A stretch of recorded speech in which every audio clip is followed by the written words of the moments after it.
My daughter said, "Oops, old hag is dead. She won't survive after the surgery." But she didn't know that. Oops, old hag is dead. She won't survive after the surgery, thank God, finally.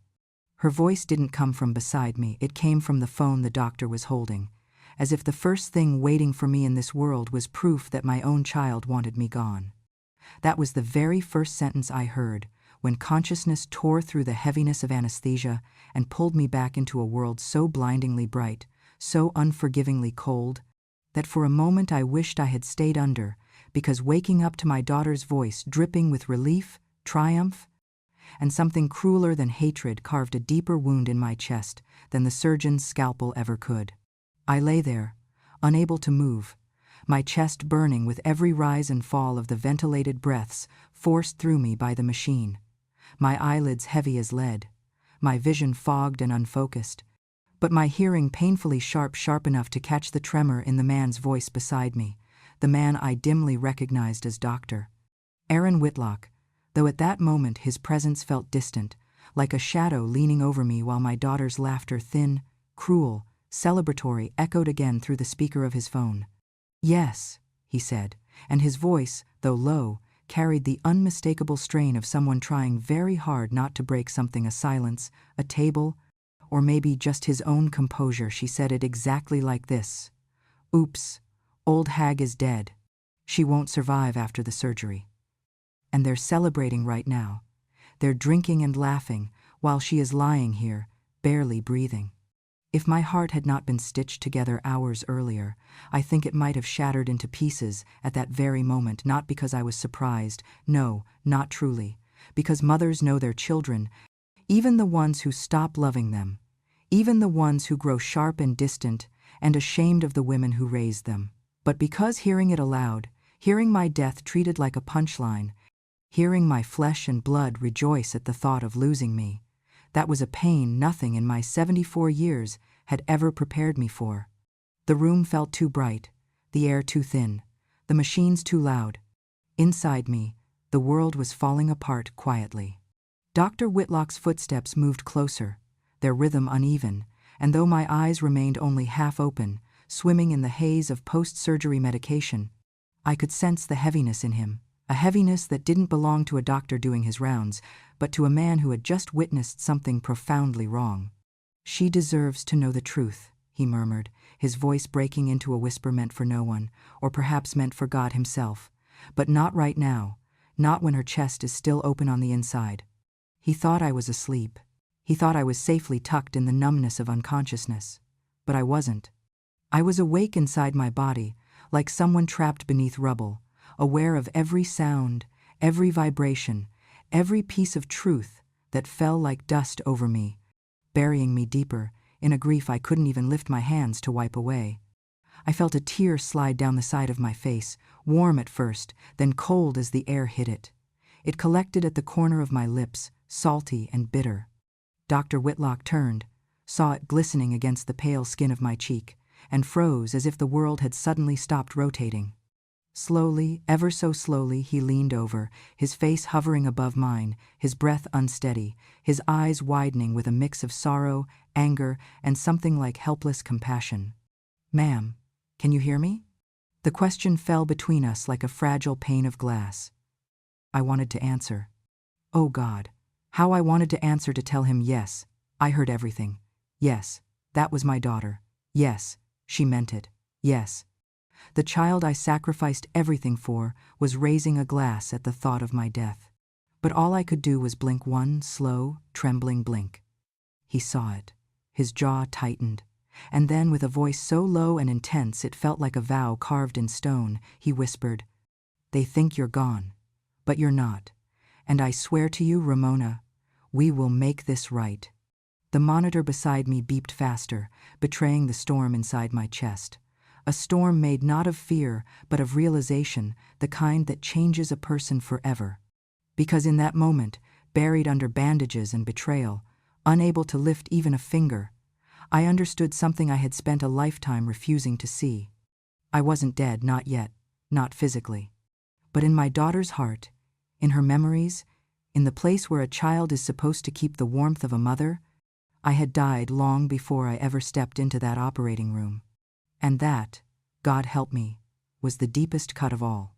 People often like to believe that hatred between a mother and a child happens suddenly, a single moment, a single argument, a single disappointment, but the truth, at least in my life, is softer and sadder than that. Hatred, in my daughter Melissa's case, grew the way mold grows in the corner of a room you never look at.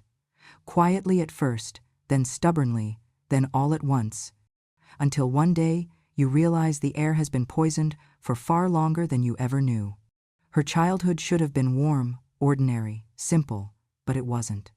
Her father, God rest his soul, loved her with a tenderness that made my heart swell on the good days, but on the bad ones, the nights when whiskey blurred his vision and loosened his tongue, he loved her far too loudly, far too blindly, far too fiercely, in a way that made her believe I was the enemy whenever I tried to protect her from his storms. When he was sober, he kissed her forehead and called her my little miracle. When he was drunk, which was often, he slurred that Melissa was the only good thing in this damn house and pushed me away when I tried to take the bottle from his hand. She grew up seeing her father praise her and push me aside in the same breath, and in that mixed, messy, confused affection, a seed took root, a belief that I was the one standing between her and the love she deserved. That seed sprouted on a night I can still remember with painful clarity. Melissa was 8 years old, wearing a blue tulle dress I had sewn by hand for her school recital, standing backstage with her hair curled and her eyes shining with expectation. I had promised her I would be there no matter what, no matter how busy my shift at the clinic was, but promises, even the ones whispered with love, can crumble under the weight of life. That afternoon, a 5-year-old girl was brought into the ER, bleeding, trembling, stabbed by her own father, and I could not walk away from her.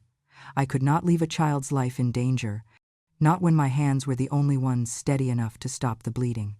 By the time I reached the school, breathless and smelling of antiseptic, Melissa was sitting on the empty stage alone, her little feet dangling, her face streaked with dried tears, her classmates already gone home, her teacher already turning off the lights. She didn't say a word when she saw me. She didn't need to. Her silence was a knife, and the wound it made never truly healed. Her classmates, cruel in that casual way children often are, had told her, "Your mom cares more about strangers than she cares about you." And Melissa believed them. She carried that belief like a stone in her chest, heavy and unfair and impossible to talk her out of. Years later, when she was 16, the stone cracked open into something sharper. She stole $200 from our neighbor, money meant for that family's groceries, and when the truth came out, I made her march to their doorstep, apologize, and hand every dollar back. She looked at me with eyes full of shame and fury, as if I had humiliated her intentionally, as if I wanted to see her brought low.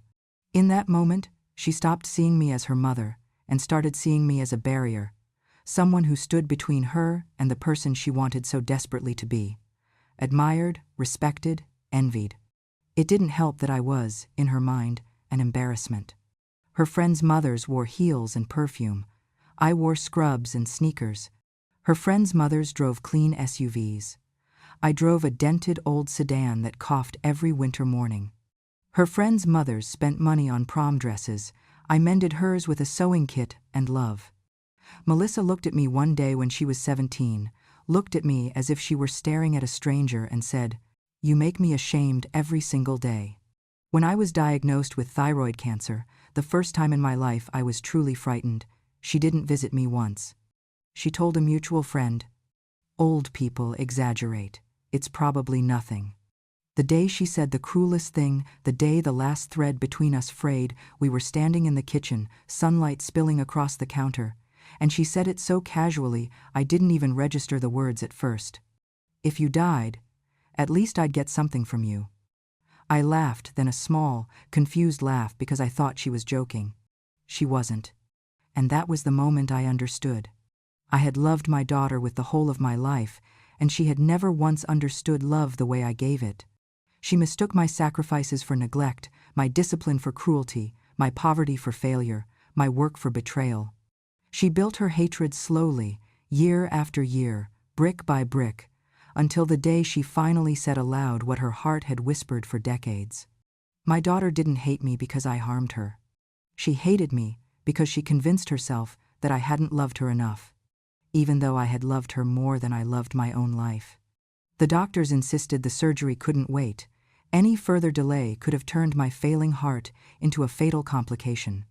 If the hours before my surgery had been recorded on video, people might have assumed they were watching a crime thriller rather than the simple preparation of an old woman with a failing heart.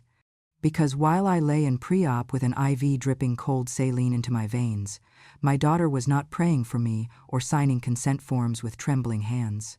She was finalizing a plan so meticulously cruel and so disturbingly practical that even now, when I replay it in my mind, I'm not sure which part chills me more: the greed, the indifference, or the confidence she had in the idea that no one would ever question the death of a 74-year-old woman who already had one foot in the grave. A few months before my surgery, Melissa had quietly purchased a $500,000 life insurance policy with herself as the sole beneficiary, and she had done it with the same casual determination she applied to buying shoes, on sale, quick, decisive, and without an ounce of hesitation, telling the insurance agent that her mother was in poor health, probably won't last long. And I remember feeling a strange unease when the mailman slipped an envelope from the insurance company into my porch mail slot, but Melissa snatched it before I could read it, pressing a kiss to my cheek and saying she was handling the boring paperwork for me now. I had no idea she meant paperwork for my death. The next part of her plan was more calculated, more desperate, and far more illegal. She located an old document of mine, a permission slip I had signed years ago for a medical exam, and she scanned my signature, lifted it digitally, and placed it onto a DNR form, "Do not resuscitate," a form that would legally prevent doctors from saving me if anything went wrong on the operating table. She forgot, of course, that a DNR requires 2 signatures, the patient's and a witness's, and that tiny oversight, that small missing scribble, would become the first crack in her carefully constructed scheme. But Melissa wasn't finished. She reached out to a temporary physician, a man from an outsourced medical staffing agency, one of those doctors hospitals call when they're understaffed and desperate, a man with debts, a drinking habit, and a willingness to take shortcuts if the cash was thick enough. And she handed him an envelope containing $8,000 in crisp bills, whispering instructions that should have damned her on the spot. If things go wrong, just let her go. Don't revive her. Don't call in a crash team. Just say her heart never came back. And that man, whose name I would later learn and spit out like poison, nodded, as if she had asked him to change a light bulb rather than end a life, my life, and Melissa walked away, believing everything had been arranged neatly, cleanly, efficiently. But fate, or God, or karma, or whatever hand moves quietly through the mess of human decisions, had other plans. Just hours before my surgery, the doctor Melissa had bribed was pulled away for an emergency trauma case, a horrific car accident on the interstate involving 3 victims and a multi-vehicle pileup. The hospital had no choice. They rerouted cases, they shifted personnel, they reassigned surgical teams. And just like that, with a randomness that still feels like a miracle to me, my life slipped out of the hands of a corrupt man and into the hands of Dr. Aaron Whitlock, the hospital's senior cardiothoracic surgeon, a man known for being meticulous, principled, and annoyingly thorough, the kind of doctor Melissa would have avoided if she had known he was on duty. The moment Aaron opened my file, he noticed things didn't add up. The DNR form looked official at first glance, but its lack of a witness signature made it invalid the moment it touched hospital property. Whoever forged it didn't understand that a DNR wasn't something you could copy-paste from a Google image and expect the medical staff to obey. Then a nurse, young, nervous, shifting from foot to foot, mentioned that Melissa had handed someone a thick envelope earlier in the hallway, calling it a thank you for helping my mother have a peaceful passing. And Aaron, who had seen enough elder abuse cases to recognize the stench of manipulation, felt the first twinge of suspicion curl beneath his ribs. He didn't confront Melissa, not yet. Instead, he asked her a few gentle questions. Did she understand the procedure? Had I expressed wishes not to be revived? Did she have any other documents she wanted on file? Her answers were inconsistent, too rehearsed, too disinterested, and when Aaron stepped away, he did something Melissa never expected. He turned on the voice recorder on his hospital-issued tablet and captured her next words verbatim. I just want it to be peaceful. She's already lived long enough. And once she's gone, everything will be easier. Her voice was light, almost cheerful. Aaron saved the recording, locking it with his personal passcode, not yet realizing who I was to him, not remembering the frightened 9-year-old boy I once held in my arms after his father broke his ribs, the boy whose name I never forgot, the boy who would one day grow into the man now standing over my surgical documents, unknowingly returning a debt I never asked him to repay. But that revelation, that twist of destiny, was still waiting in the shadows. For now, all that mattered was this. Melissa's plan had begun to crumble. A forged signature, a missing witness, a nervous nurse, a reassigned surgeon, and a doctor who did not believe in letting old women die because it made life more convenient for their children. While I lay unconscious in a hospital bed with stitches still fresh across my chest, my breath thin and mechanical beneath the rhythm of machines, my daughter, the child I had nursed through broken bones and fevers and heartbreaks, was hosting what she proudly titled Freedom Night, a celebration so grotesque in spirit and so dazzling in appearance that if you had walked into the room without context, you would have thought it was a New Year's Eve gala rather than a party meant to toast the assumed death of a 74-year-old woman who had once carried its hostess inside her body. The living room of Melissa's suburban Nashville home had been transformed into something that pulsed with reckless life.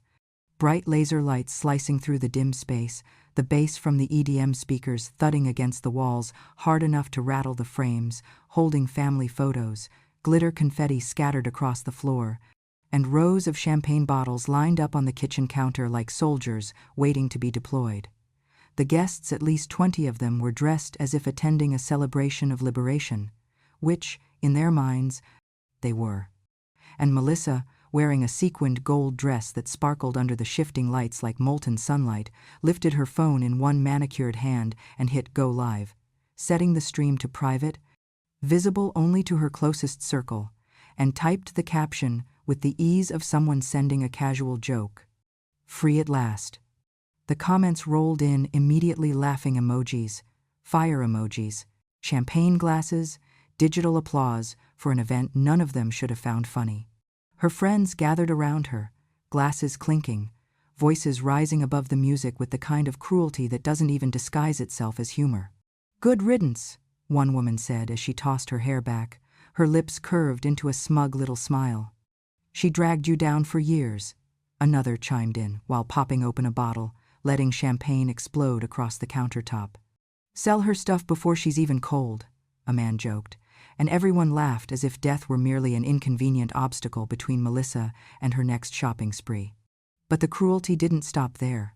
Her daughter, my granddaughter, Avery, a girl whose tiny hand I had held while teaching her to cross the street, whose hair I had brushed while humming lullabies, leaned against the edge of the kitchen island, scrolling through TikTok with bored disdain, and muttered loudly enough for the group to hear, "Grandma always smelled like hospitals." Someone snorted. Avery smirked and added, "She always looked pathetic, honestly." No one corrected her. No one looked uncomfortable. Instead, they laughed again, a chorus of hollow, heartless echoes bouncing across the room while Melissa raised her champagne glass in mock sympathy. But the darkest moment of the night came when Melissa, emboldened by alcohol and applause, grabbed a small wooden box from under the coffee table, a cedar box with carved corners that my late husband, Tom, had kept all his life, a box I had protected for decades because it contained the last piece of him left on this earth. Inside that box was the certificate proving that Tom's organs had saved 3 people, a firefighter, a teacher, and a 14-year-old boy, the kind of legacy that brings honor to a family. But to Melissa, it brought nothing. Nothing except disgust. She flipped the lid open, glanced at the documents inside, and without a flicker of hesitation or reverence, rolled her eyes and said, "Trash, burn it." Someone laughed. Someone clapped. Someone laughed and leaned forward, whispering, "Go on. She won't need it where she's going." I wasn't there to see it, but I would later watch the footage, and in that moment on video, Melissa tossed the certificate toward the nearest candle as if she were discarding a grocery list rather than the record of her father's final gift to the world. And that was when a young woman in the corner stiffened. Her name was Ruth Calloway, 28 years old, soft-spoken, the kind of person who blended into the background until the moment she didn't. She had come to the party because a mutual friend had dragged her along, telling her it was just a fun, adults-only night. Ruth had no idea what the event was truly about until she stepped inside and began hearing pieces of conversation, fragmented sentences about a dead grandmother, insurance money, a celebration long overdue. But the moment Melissa opened that cedar box, the moment Ruth saw the certificate, something inside her clicked into terrifying clarity.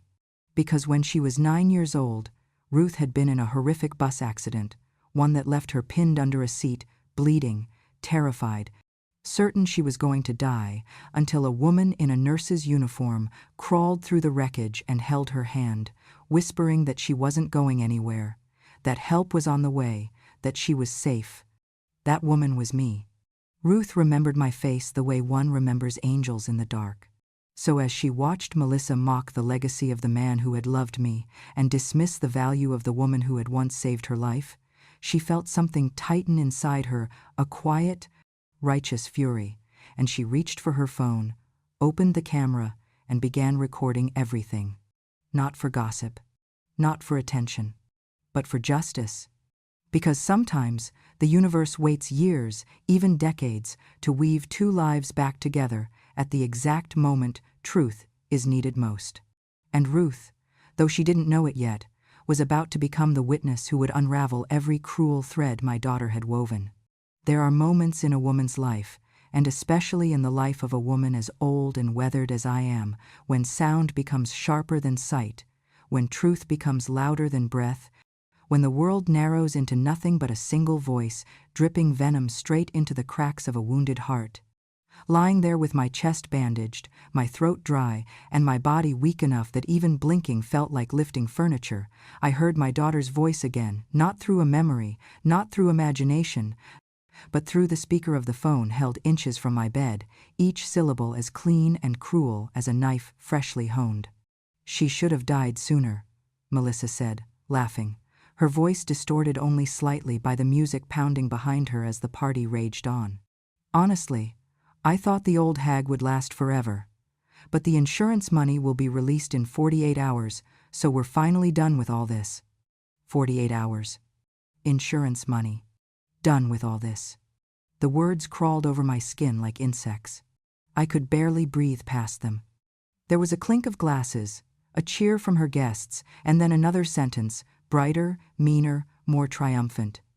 "This is the first night I've felt free in years." My breath hitched small, involuntary, but sharp enough for Dr. Aaron Whitlock to notice. I hadn't meant to react, but hearing my daughter speak of me like a paid-off bill made my heart convulse against fresh sutures. Aaron froze when the monitor spiked, then slowly approached, realizing tightening his face, his brows drawing together as if he were witnessing a tragedy no medical training could ever prepare him for. "Ma'am," he whispered, leaning close, his voice trembling despite the effort he made to steady it. "Can you hear me?" I wanted to answer God, how I wanted to answer, but my lips refused to lift, and my throat refused to form words, so all I could do was part my eyelids just enough to let the light slip through, just enough to let him see that I was awake inside this aching body. He inhaled sharply, a sound filled with stunned sorrow and rising anger, and the phone in his hand lowered slowly as the truth dawned on him, the truth that I had heard everything, that the cruelty coming from that party had not bounced off sterile walls, but had pierced straight into me. "She heard," he murmured to himself, his voice cracking like glass. "Oh God, she heard." His jaw clenched, his eyes glistened. Something inside him shifted, a line crossed, a choice made. With a resolve born from outrage rather than duty, he stepped away from my bedside and moved toward the far corner of the room, pulling out his hospital-issued phone, the one used only for secure communication with law enforcement and critical response teams. His back was to me, but I could hear the gravity in every breath he took as he dialed a number he clearly knew by heart. "Sheriff Hill?" Aaron said, his tone suddenly firm, controlled, stripped of the gentleness he used with patience. "It's Dr. Whitlock. I need to file an immediate concern involving potential elder abuse, no, involving attempted homicide." My heart faltered at the word, but he continued. "Yes, the patient is Ramona Bennett, 74, post-cardiac surgery." A pause, a deep one. Then Aaron added quietly, "Sheriff, it's her daughter. I have evidence she tried to arrange for the procedure to fail." Aaron had no idea that the sheriff on the other end of the line was about to recognize my name and change the entire direction of the case. There was a rustle of movement on the other end of the line, then a voice faint but unmistakably urgent. "Sheriff Thomas Hill." I didn't know that name then. Not yet. Aaron continued, "I have a forged DNR. I have a staff report of attempted bribery, and I have a live audio feed of the daughter admitting motive and intent at a party right now." Another long pause, longer, heavier, almost reverent, before Sheriff Hill said, "Dr. Whitlock, is this the same Ramona Bennett from the East River accident of 1999? Aaron hesitated, caught off guard. "Yes, I believe so." There was a tremor in the sheriff's exhale, one I could feel from across the room. Then, a voice thick with recognition. "She saved my life when I was 18. I'll be there in 20 minutes. Aaron lowered the phone, and for a moment he simply stood there, shoulders shaking with something that wasn't quite anger and wasn't quite grief, but lived somewhere in between, a kind of righteous fury that only surfaces when a good person sees evil being done to someone who never deserved it. He turned back toward me slowly, stepping closer, his expression softening into something achingly protective. "Ramona," he whispered, as if saying my name might break me, "you're not alone. Not anymore. We're going to make this right." And though I still couldn't lift my hand, still couldn't speak, still couldn't do anything but lie there beneath the weight of what my daughter had done, I felt something warm settle in my chest, not physical warmth, not healing warmth, but the warmth of knowing that for the first time in a very long time, someone stood between me and the people who wished me dead. Someone who saw me. Someone who believed me. Someone who refused to let me be buried alive. The days after the surgery did not pass gently. They dragged across my body the way winter drags across old bones, slow and aching, and filled with a cold that no blanket, no heater, no nurse's smile could fully warm. And for the first time in my 74 years, I understood what it meant to be alive yet forgotten, breathing yet unwanted, present yet erased, because for 2 entire weeks after I opened my eyes in that sterile white room, my daughter never called, not once, not even to ask if I had lived through the night she toasted my death. I had given birth to her. She couldn't even dial a phone. No friends visited, no neighbors. Not a single relative knocked on the doorframe with flowers or soup or even a polite attempt to pretend they cared. Instead, the only sign of my family's existence came from a glowing phone screen that Bella, the young nurse's aide, accidentally showed me while scrolling through her breaks. There, dancing across the screen under flashing lights, was my granddaughter Avery, smiling broadly, clinking glasses, spinning in a sparkly top while the caption over her TikTok video read, "Freedom Night? 4,000 views, oh my God." 4,000 strangers celebrated my freedom too. They didn't know they were cheering the survival of a woman they thought was already in the ground. Freedom from what? Me? I did not cry when I saw it, not because it didn't hurt, but because the pain had gone beyond tears, settling somewhere deep and quiet, almost numb, the way a wound goes after bleeding too long. The only 2 people who stood by me in those 14 days were people who had no obligation to do so, no blood connection, no reason except kindness and a strange twist of fate. Dr. Aaron Whitlock, who checked on me even during hours he wasn't scheduled to be in the cardiac unit, who spoke to me with the gentleness of someone handling glass, who adjusted my pillows, retaped my IV line, and always stayed 1 extra minute before leaving the room, as if making sure I wasn't slipping away. There was something in his eyes I couldn't name, then a mixture of responsibility, sorrow, and recognition that hovered on the edge of memory. And Bella, 25 years old, earning barely enough to pay rent, yet caring for me as if I were her own grandmother. She brushed my thinning hair, moisturized my hands, hummed little songs while changing my sheets, and scolded the night shift nurses if they forgot to bring me warmed blankets. On the morning of my 4th day awake, when the bruising on my chest hardened into purple constellations and each breath felt like dragging a stone uphill, Bella walked in, carrying a tiny cup of applesauce. She smiled in that soft, nervous way young people do when they don't know how to fix a broken world. "Your daughter hasn't come by yet?" she asked, trying and failing to hide the hope in her voice. I shook my head ever so slightly. The movement hurt. Bella sat at the edge of my bed, her warm hand covering mine, a hand so young it felt like spring pressed against winter. She whispered, "Then you have me, and Dr. Aaron, and we won't let anything happen to you." That was when the tears came, not because of her words, but because she was the only one who cared. Those 2 weeks became a battlefield of body and soul, teaching me the cost of breathing after betrayal and the weight of forced loneliness. Every day was pain, trembling legs, screaming ribs, a raw throat. But the breathing exercises hurt most, each breath, a reminder that surviving can hurt more than dying. Yet every time I faltered, every time I closed my eyes and wished briefly that I hadn't woken up at all, I heard Melissa's voice echo back to me through memory. She should have died sooner. 48 hours, insurance payout, freedom. Those words became the sharp, ugly fuel that kept me alive.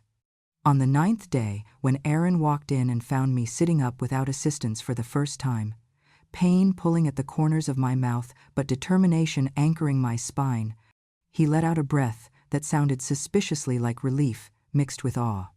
"Mrs. Bennett," he murmured, "you're getting stronger." "No," I whispered, my voice raspy but clear. "I'm getting ready." He didn't ask what for. He didn't need to. By the 12th day, I was standing only for seconds at a time, trembling like a leaf in wind, but standing nonetheless. By the 14th day, I could walk with a metal walker, each step a victory, each step a defiance. The nurses saw a fragile old woman recovering from surgery. Aaron saw a survivor. Bella saw a grandmother rising. But I saw something else, something forged from pain instead of hope, from abandonment instead of love, from betrayal instead of family. I saw purpose. On the last evening of those 2 long weeks, as the sun set over Nashville and painted the hospital walls a soft gold, I stood holding onto the walker, my voice steadier than it had been in months, and I said the words that would define everything that came next. I am not dead. I live, so I can look into the eyes of the one who tried to bury me. The party hadn't truly stopped. It had simply spilled into a second night, fueled by alcohol and the thrill of what they thought was freedom. 2 days after my daughter toasted my death, her house pulsed like a dark heartbeat under the Nashville summer heat. Music blasted the same hollow EDM from the night of my surgery, shaking the walls. And there, drunk on champagne and cruelty, stood Melissa in her glittering sequin dress, cheeks flushed, smiling with the triumph of a woman who believed she had finally severed the last thread connecting her to the mother she wanted gone.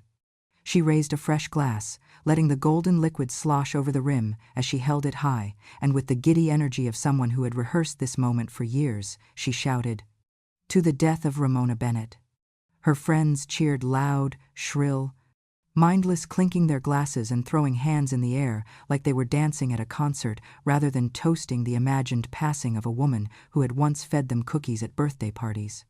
But before their glasses even touched their lips, before the next wave of laughter could echo off the walls, a thunderous voice shattered the room.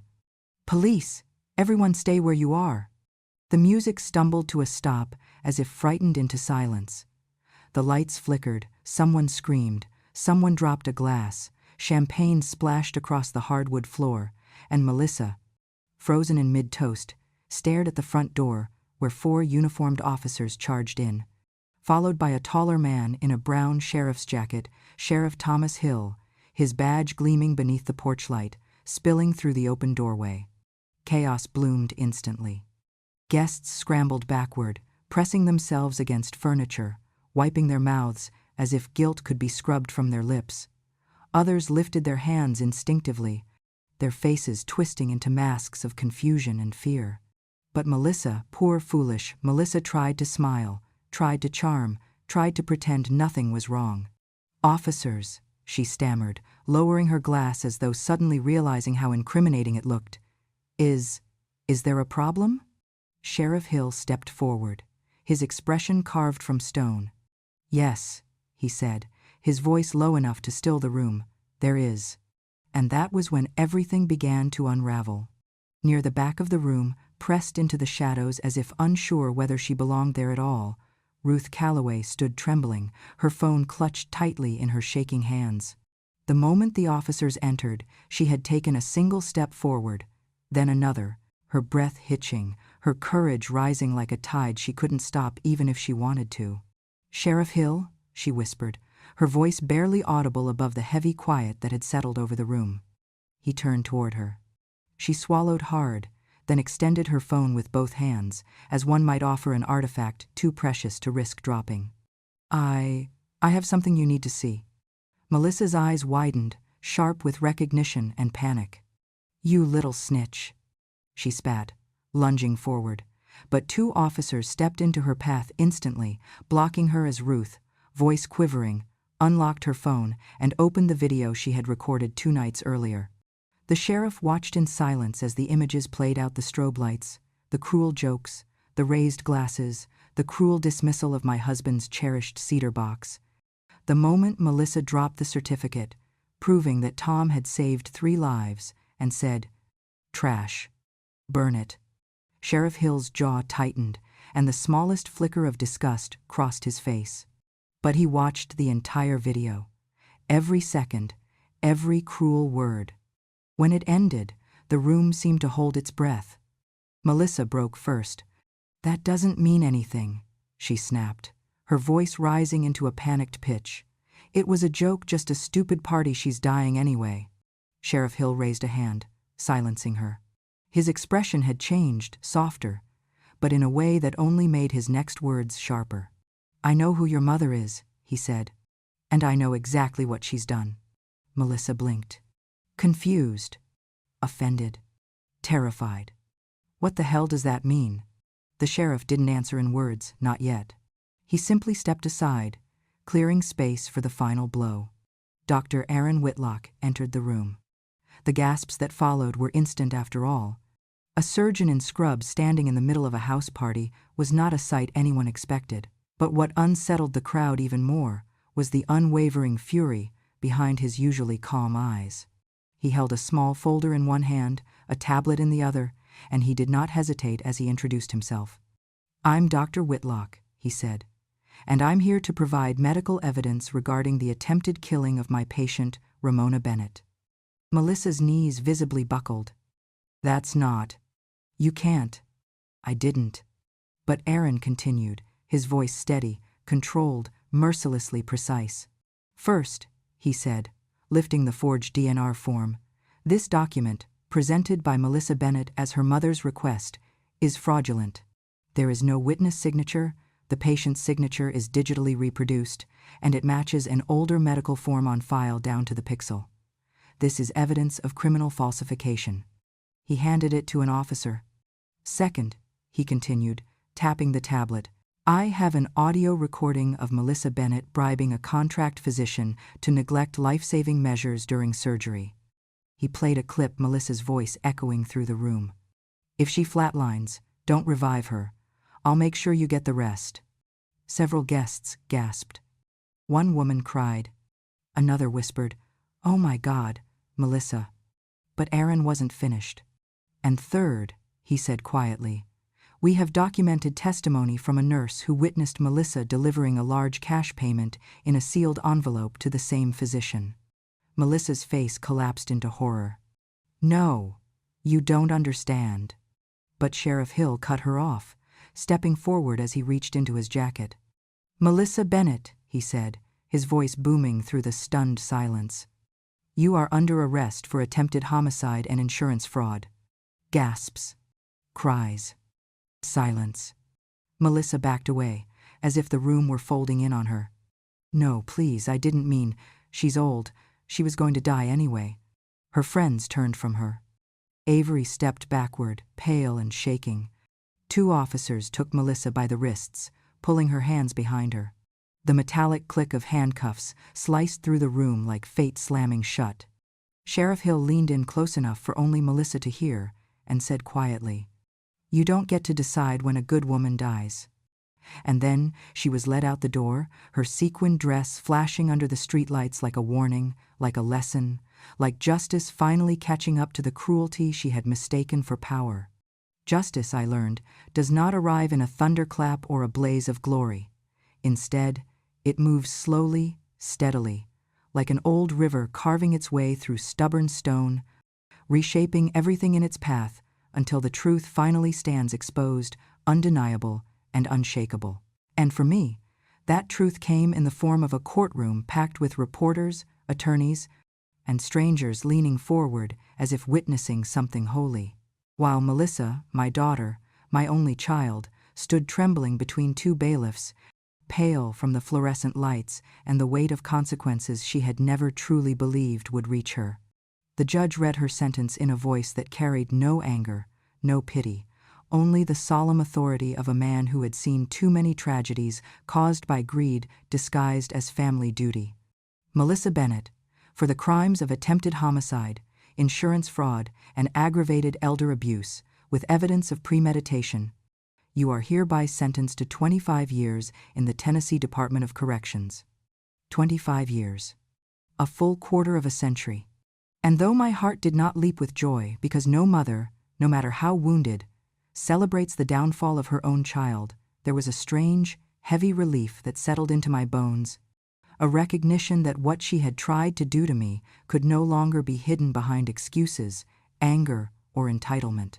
She had chosen her path, stone by stone, lie by lie, cruelty by cruelty, and now she had to walk it to the end. Her nail salon, the business she had once flaunted as proof of her independence, shuttered within a week, its windows papered over, its sign removed, its reputation ruined after the news broadcast her crimes across Nashville. And Avery, my granddaughter, whose careless, mocking words at Freedom Night had cut deeper than she knew, was sentenced to 300 hours of community service at a nursing home. The irony so sharp it almost made me laugh, though not unkindly. Sometimes the world has a way of teaching lessons gently for those still young enough to change. The doctor Melissa bribed cold enough to take her envelope of cash, as if ethics were optional, lost his medical license within 48 hours. His career collapsed as quickly as that money had slipped into his pocket. Actions create echoes, and theirs finally came back to them. While the world absorbed the scandal, I made choices of my own, not for revenge, but to reclaim the pieces of my life Melissa tried to erase. I rewrote my will, removing her completely. Instead, I divided everything into 3 parts. One for Ruth, the young woman who recorded the truth just as bravely as I once pulled her from a shattered bus. One for a foundation helping abused children, because love must reach them before resentment takes root. And the last for the cardiac unit, chosen by Dr. Aaron Whitlock, the man who protected me before remembering I once protected him. The nurse was me. When he entered the room, he didn't speak at first, he simply handed me the photograph, his voice breaking only when he managed to whisper, "Mrs. Bennett, you saved me twice." And in that moment, something inside my chest loosened, as if the final knot of fear and loneliness had finally untied itself. We were no longer strangers. We were lives intertwined by fate, gratitude, and quiet redemption. On the last day of my hospital stay, as the sun slipped behind the Nashville skyline and turned the windows into sheets of molten gold, I stood beside the long glass wall overlooking the city, my home, the place where I had suffered, survived, and risen again. Below me, Nashville glowed alive, steady, and unbroken. I felt my breath settle steady, certain, alive. Then, softly but clearly, with the weight of a woman who had seen death brush past her and refused to follow, I said the words that had been waiting inside me since the day Melissa lifted her glass. They wanted me dead so they could be free. But I lived so they would have to face the truth. And with that, my story, painful, crooked, heavy with betrayal, finally closed on a note of strength, because I was still standing, still breathing, still here, and that was my justice. Not loud, not violent, just the quiet truth finally speaking for itself. If you've stayed with me until the end of this story, then from the bottom of my heart, thank you. Stories like mine aren't easy to tell, and I know they aren't always easy to hear. But sometimes the truth carried by an old woman is the only thing that reminds us what strength really looks like and what justice truly sounds like. I lived, I survived, and I found my voice again, not to shout, but to finally speak the truth that had been buried for far too long. If my story touched you, if it made you feel something, if it reminded you of someone you love, someone you lost, or someone who tried to break you, then I hope you'll stay with me a little longer. Because here, in Grandma True Stories, every story is a memory that refused to stay silent. Every story is a wound that finally healed. Every story is a woman who lived through more than the world ever knew and is finally ready to speak. So if you haven't already, please hit subscribe, turn on notifications, and join this quiet porch of honest voices. There will always be another story, another truth, another grandmother who finally decides, enough. It's time the world hears me. Thank you for listening. And until the next story, take care of your heart and never let anyone bury your truth. This is Grandma True Stories, where wisdom doesn't shout, it remembers.